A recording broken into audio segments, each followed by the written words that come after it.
Good evening. Welcome to South Asia Newsline. I'm Karim Zimik. Here are the top stories we are tracking for you on Wednesday, the 27th of May.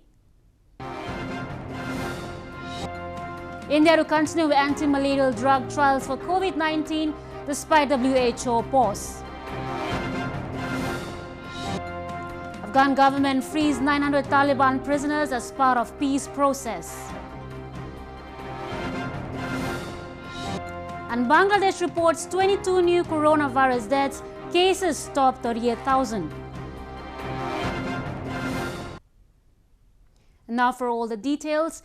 India witnessed a spike of 6,387 new COVID-19 cases and 170 deaths in the last 24 hours, bringing the total number of cases to over 151,000.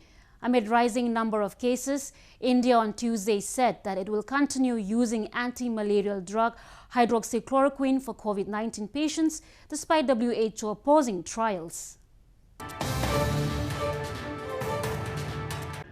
Amid rising number of cases, Indian Council of Medical Research or ICMR said that India has scaled up coronavirus testings in the last few months and now about 110,000 samples are being tested every day. India's count of COVID-19 rose to 151,767 on Wednesday, with 6,387 new coronavirus cases in the last 24 hours. This includes 83,004 active cases. India's Western Maharashtra province has the highest number of COVID-19 cases.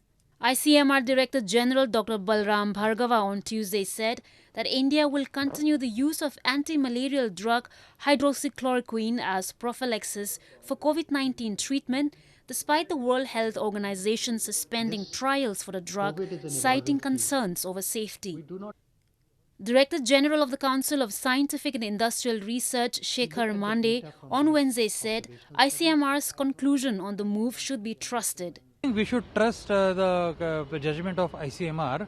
ICMR people are exceptionally well qualified in this, and if they say that it should be continued, we should trust their judgment and we should continue.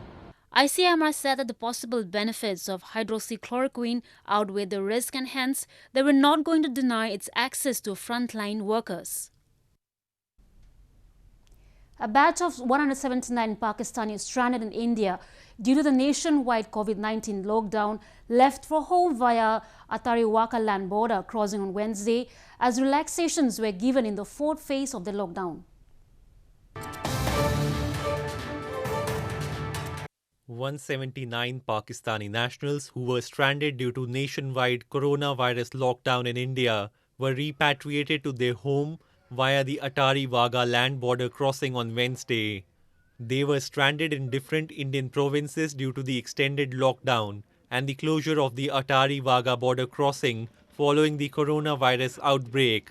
Majority of them had arrived in India to meet their relatives, but could not return after both the countries sealed their international borders due to the pandemic. जो list है उसके मुताबिक आज 179% है जो India से पाकिस्तान जा रहे हैं.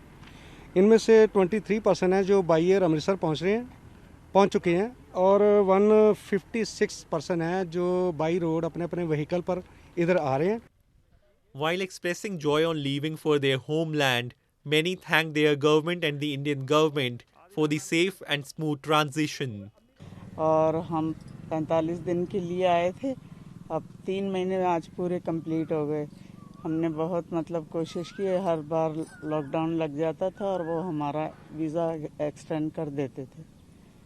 तो इंडियन गवर्नमेंट उसका थैंक यू है बहुत ज़्यादा और उन्होंने बहुत ज़्यादा कोऑपरेट किया हमारे साथ. Pakistan's Foreign Office earlier said that the ongoing efforts will continue till the repatriation of all remaining stranded citizens. Pakistan's Foreign Minister Shah Mahmood Qureshi said that more than 110,000 Pakistanis stranded in various parts of the world wanted to come back. Coronavirus pandemic has given birth to a two-pronged plight in illegally occupied region of Gilgit Baltistan. As on one side, a number of corona infections are rising daily, it has also become difficult for people to earn their livelihoods as tourism, one of the major sources of income, is also bearing the brunt of lockdown. At the time of coronavirus pandemic, virus spread is not the only major concern among the locals of illegally occupied territory of Gilgit Baltistan. The tourism industry of the region is also bearing the brunt of the lockdown imposed to curb the rapid spread of the infection, diminishing the earnings of people. In corona की वजह से इस साल hotel industry से लेकर यहाँ के fish farmers से लेकर यहाँ के टूरिस्ट से लेकर यहाँ के पोर्टर तक हर बंदा इससे मुतासिर हुआ है।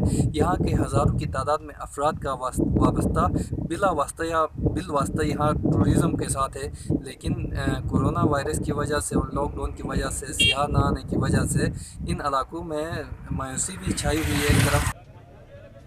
Locals claim the inactive administration in the region has not shown any interest in their problems even at the time of this pandemic and has provided no relief.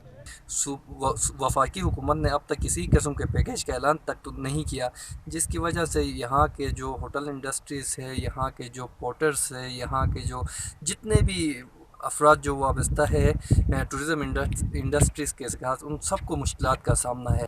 In Gilgit Baltistan, which has been under Pakistan's illegal occupation for over 7 decades, a large number of people are unemployed, while some just manage to fetch the minimum amount required for sustenance.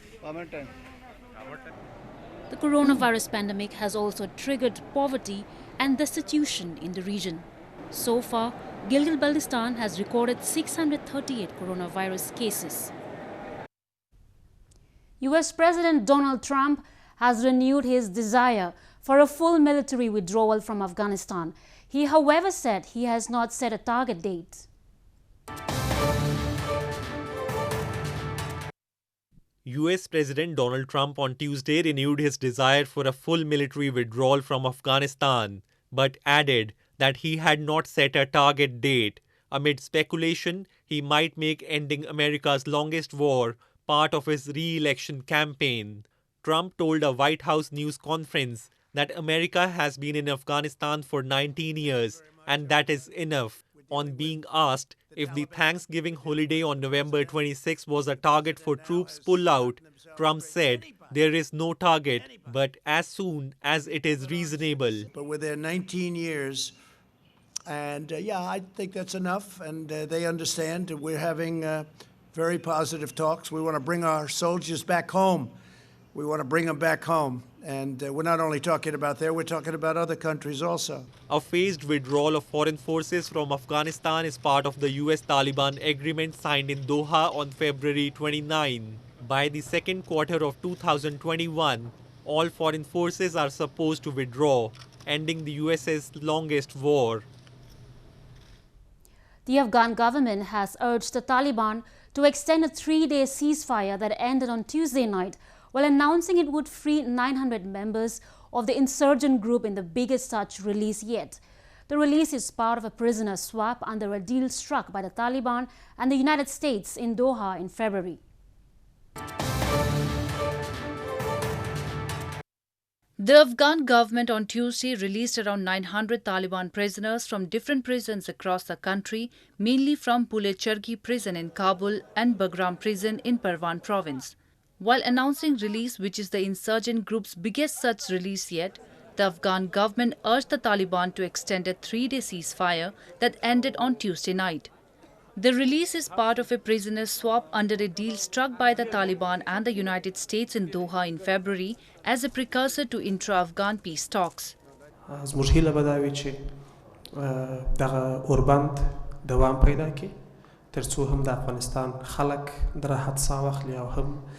موږ وکولای شو چې د سولې لپاره دغه تلاشونه چې موږ پیل کړي دي دا په یوه پروسه باندې بدل کړو. بالاخره دا پروسه د دې باعث چې هم د ټولو اسیرانو ازادۍ ته زمینه مساعده سي او هم مخامخ خبرې چې دي د سولې خبرې هغه پیل سي. The Taliban had announced a 3-day ceasefire for Eid al-Fitr holiday in a move welcomed by both the Afghan and US governments. But the group is yet to announce if they are willing to extend the ceasefire. However, some released prisoners said they want unity and solidarity in Afghanistan. The process of releasing prisoners began in April, but has been slow and marred by wrangling between the Taliban and President Ashraf Ghani's government, which was to release 5,000 prisoners under the Doha Pact, while the Taliban freed 1,000 Afghan security forces. In news from Bangladesh, the number of coronavirus cases in Bangladesh crossed the 38,000 mark on Wednesday after 1,541 fresh cases were detected in the last 24 hours. The country also registered 22 new fatalities, taking the death toll to 544. Bangladesh is under lockdown until May 31st to stay the spread of the virus. However, millions of people left capital Dhaka to spend the Eid holidays this week with their families.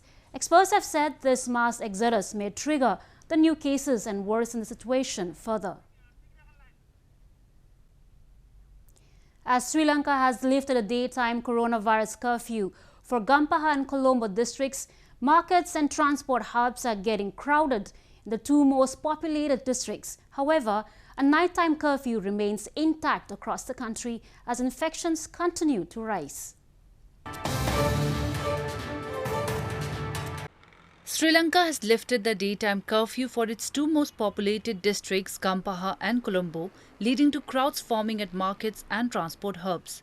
There is still a nighttime curfew between 10 p.m. to 4 a.m. daily in all the districts in the country as part of measures by the government to curb the spread of the coronavirus. Most businesses, including restaurants, opened for the first time on Tuesday after months, while the main wholesale market in Colombo was packed with customers and trucks arriving from other parts of the country.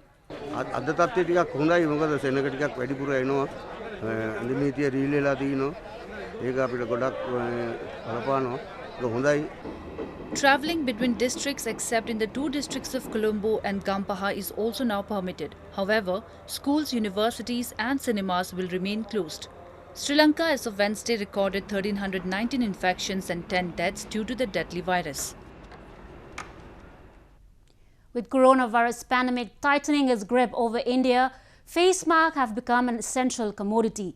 Identifying this demand, a photo studio has come up with a unique idea to print people's faces on masks, giving them an interesting look.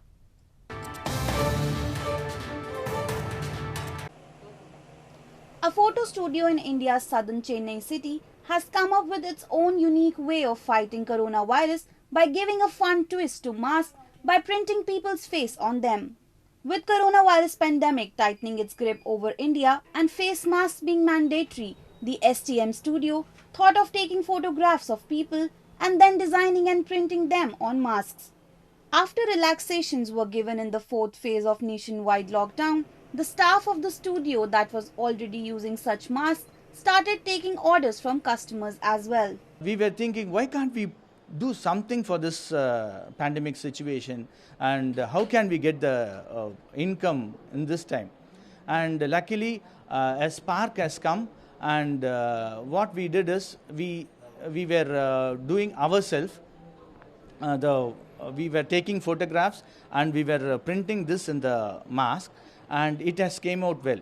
The studio is not restricted to just designing masks of locals, but also designs masks of world leaders and celebrities. India is currently under a lockdown until May 31st with eased restrictions. The coronavirus cases tally crossed 151,000 mark in the country as of Wednesday, with over 4,330 deaths reported so far. Well, that's the way it was in South Asia this evening. Before we conclude the top stories once again. India to continue anti-malarial drug trials for COVID-19 despite WHO pause. Afghan government frees 900 Taliban prisoners as part of peace process. And Bangladesh reports 22 new coronavirus deaths, cases topped 38,000.